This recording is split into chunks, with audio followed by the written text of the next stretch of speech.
বৃষ্টি যদি ঝিরিঝিরি নামে তো মণ্ডলমশাই ঠিক করেই রাখবে, আজকে আমাকে খিচুড়ি খেতেই হবে। ঘড়িতে তো দেখলেই কটা বাজে। আমি যদিও স্নান করতে যাওয়ার আগে সব কিছুই গুছিয়ে রেখে গিয়েছি। সকালে চিকেন আনা হয়েছিল নর্মালি চিকেন কারি বানানোর জন্য। তো ওয়েদার খারাপ দেখে মণ্ডলমশাই বলছে না হয় চিকেন খিচুড়িই বানাও। তো আমি কিন্তু এর আগে চিকেন খিচুড়ি মানে নিজে বানাইনি, কিন্তু খেয়েছি দু এক জায়গায়। তো তারা কিমা করে তারপর বানিয়েছে। কিন্তু আমি আবার এই এখন শর্ট টাইমে দেখলে কত বেজে গেছে বেলা, কখন কিমা করব, তারপরে আবার আলাদা আলাদা কী প্রস্তুতিতে কী রান্না করব, অত ঝামেলা না করে আমি ভাই শর্টকাটে একদম আমি আমার মতো করে রান্না করে ফেলছি। ওই বড় বড় যেমন দোকান থেকে কেটে দিয়েছে ওরকমই চিকেন আমি ধুয়ে টুয়ে রেখেছি, আর নর্মালি যেভাবে চিকেন রান্না করতে হয় ওইভাবেই করছি।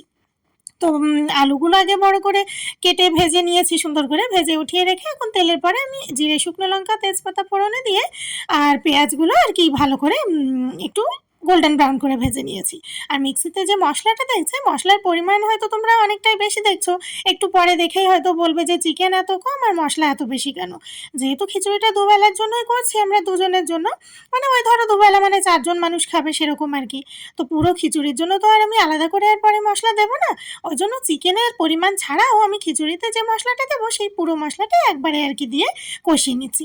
বললাম না অনেক বেলা হয়ে গেছে, অত ঝামেলা করবো না। তো মিক্সিতে মশলা আমি দিয়েছিলাম একটু জিরে ধনিয়া লঙ্কা টমেটো, এটাই পেস্ট করে দিয়েছি। আর এই যে আদাটা শেষের দিকে দিতে দেখলে ওই মশলাগুলো মিক্সির মশলাগুলো আগে দিয়ে নিয়ে তো বেশ ভাজা ভাজা করে নিয়েছি। আদাটা না আমার আলাদাভাবে বাটা আর কি থাকে, স্টোর করে রাখি। তো সেই আদাটা আমি একটু শেষের দিকে দিয়েছি, কারণ আমার যতদূর ধারণা যে আদা বেশি ভাজা হয়ে গেলে আদা আর হলুদ বড্ড বেশি তেতো হয়ে যায়। আমার মনে হয় এতে করে রান্নার স্বাদটা ঠিক ঠিক মানে ঠিক মতো থাকে না। এই জন্য আমি কিন্তু ওটা একটু রান্নার মাঝখান পথে দিই। মানে এরকম টাইপের রান্না হলে মশলা ভাজার একদম প্রায় 50% হয়ে এলে তখনই আমি দিই। তো দেখলে সেরকমই দিয়েছি, আর মশলাটা তৈরি হয়ে গেলে এখন আমি চিকেনগুলো দিয়ে নিচ্ছি। তো ওই যে বললাম না একটু আগে যে চিকেনের পরিমাণ কিন্তু খুবই কম, ওই 250-300 মতো। আমরা ওই একবেলা মতো খাবো বলে সেরকমই আনা হয়েছিল আর কি, এর থেকে বেশি আমাদের প্রয়োজন হয় না। তো ওই যে সকালে মানে ভেবেছিলাম যে নর্মালি চিকেন কারি করব, কিন্তু হঠাৎ তো প্ল্যানে এখন চিকেন খিচুড়ি করতে হচ্ছে। তো এই যে আমি আমার মতো সিম্পল যেভাবে আমি চিকেন কারি বানাই ওইভাবেই বানিয়ে নিচ্ছি। তো চিকেনটা দিয়ে দেওয়ার পরপরই আলুগুলো যেহেতু অনেকটাই বড় বড় করে আমি কেটেছিলাম, তো সেই কারণে আর কি একটু আগে আগেই দিয়ে নিয়েছি। নাহলে শেষে যদি আবার একটু কাঁচা থেকে যায় তাহলে ভালো লাগবে না, কারণ খিচুড়িতে তো আলুটা একটু প্রয়োজন হয়ই। আমার তো আলু খুবই পছন্দের, কিন্তু খিচুড়ি আমি খুব একটা পছন্দ করি না, ওই একবেলা ঠিক আছে। কিন্তু মণ্ডলমশাই খুব পছন্দ করে জানো, ওকে তো মানে 3 বেলা 1 প্লেট ভরে দিলে না করবে না, খুব ভালো খায়। আর একটা কথা, তোমরা প্লিজ কিন্তু আমার এই বাসনপত্রগুলো নিয়ে একদম কেউ বাজে কমেন্ট করো না, কারণ এগুলো আমি তোমাদের এর আগের অনেক ভিডিওতেও বলেছি যে এই বাসনগুলো আমি নিজে কিনিও নি, আমার হাতেরও নয়, আমি নিজে ইউজ এর আগে করিও নি আর এখন তো করিও না। তোমরা তো আমার রেগুলার ইউজের রান্নাতে দেখো যে আমার এখনকার বাসনপত্র সম্পূর্ণ আলাদা। এগুলো হচ্ছে আমার হাজব্যান্ড যখন ব্যাচেলার টিমে ছিল তখনকার বাসন।